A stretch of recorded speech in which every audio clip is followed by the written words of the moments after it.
Good morning. Welcome to Kids Church. Today we are going to read a true story in Acts 10.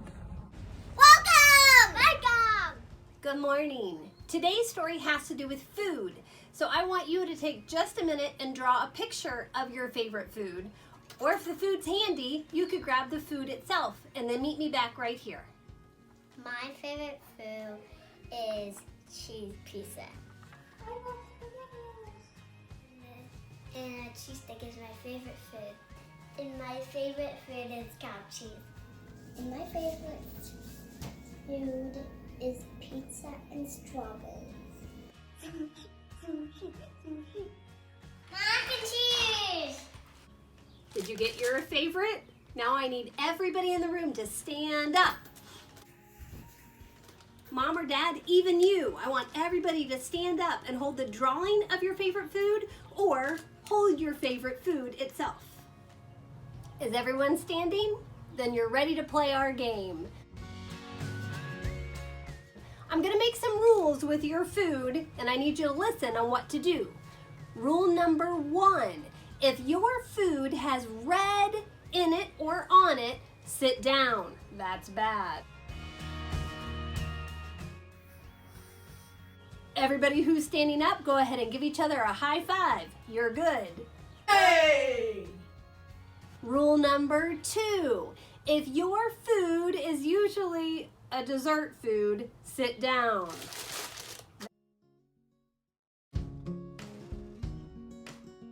That's bad. Everybody still standing? High five.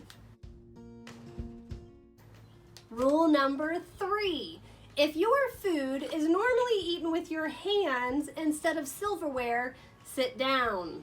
That's bad. Is anyone at your house still standing up? Go ahead and give them a high five.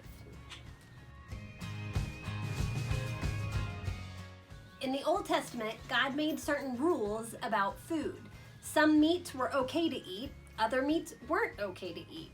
We don't understand everything about why God made those rules, but we know part of the reason was because God wanted his people to remember that they were special, that they were set apart. And so by doing certain things, by eating certain things, that was one of the ways that they were set apart. So some food was considered good. Some food was considered bad. And the Jewish people took those rules so seriously that not only did they care about the good food and the bad food, they didn't even want to spend any time with the people that ate the bad food. It's like in your home right now with our game. Some of you chose food that was good food. Some of you chose food that was bad food, and you had to sit down. Now God's people thought that God's love was only for the people who ate the good food. Turn to somebody near you and tell them how it felt to hear that some people had to sit down because they had bad food. How did it feel to be labeled in the bad group? Brainstorm as a family. What are some reasons today people divide into 2 groups? It may be over food. We really like Italian or we really like Mexican food, but I think there are lots of different ways that we split into 2 groups. See if you can come up with 5 different ways that people divide into groups today.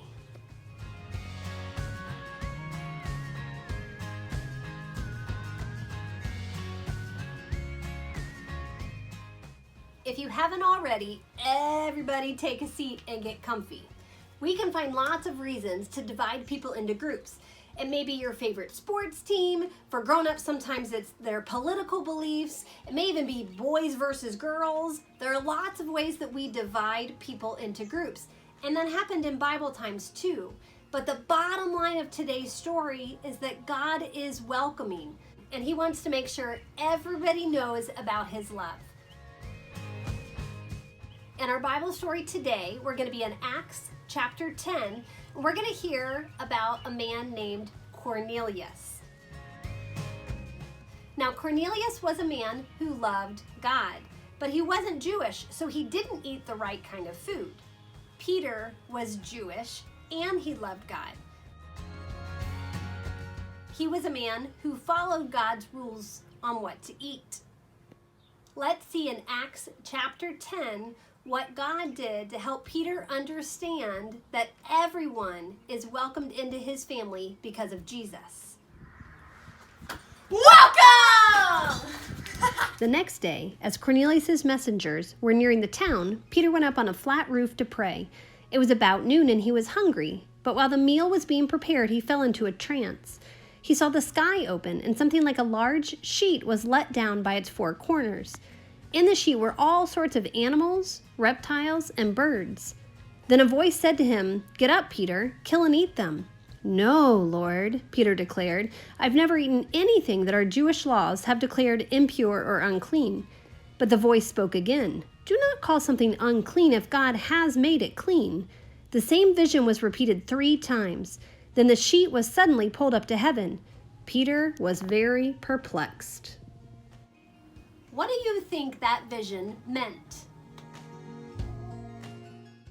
Peter was confused. He knew that the rules about what to eat and what not to eat came from God. It may feel confusing to us too. God was trying to tell Peter something really important. He wanted Peter to know that he is welcoming, that everyone is now welcome into God's family because of Jesus. So it's really important that we are welcoming too. God was telling Peter to welcome everyone, no matter what they ate. It's biscuits and gravy. After the vision, God sent some of Cornelius' servants to Peter so that he would learn more. These men wanted Peter to go with them to Cornelius' house. Even though Cornelius was in the bad food group, Peter went with them because he understood that's what God's vision was about.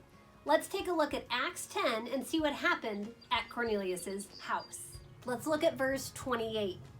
Peter told them, "You know it is against our laws for a Jewish man to enter a Gentile home like this or to associate with you. But God has shown me that I should no longer think of anyone as impure or unclean.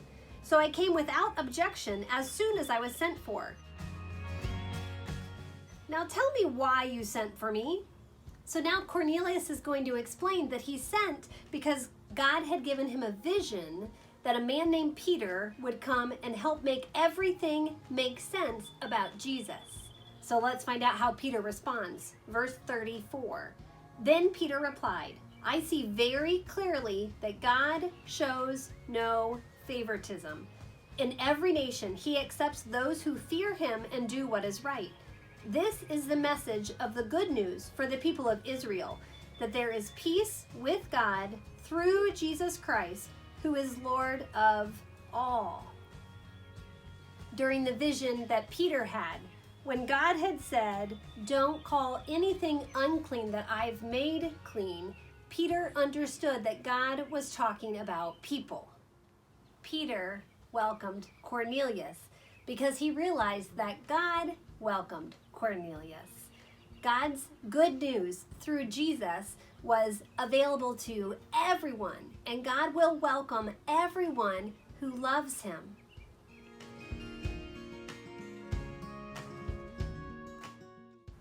Close your eyes for just a minute and think about someone who's really different than you.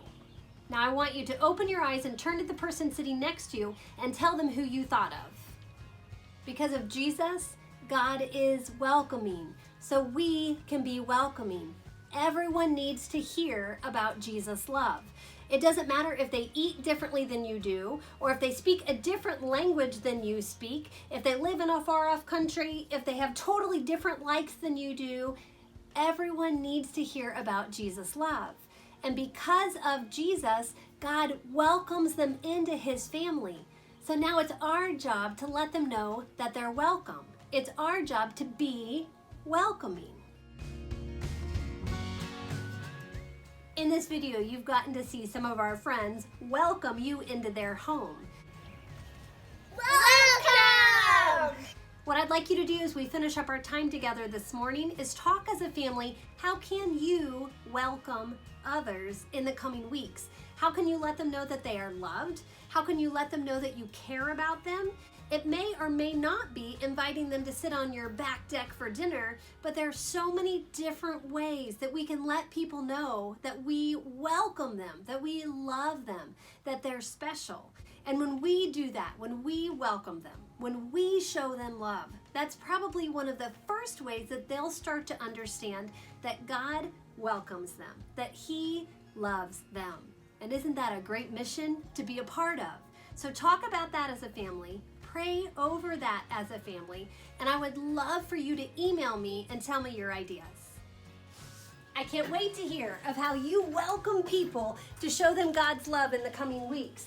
I can't wait until we can welcome each other with hugs and high fives soon. Until then, have a great week.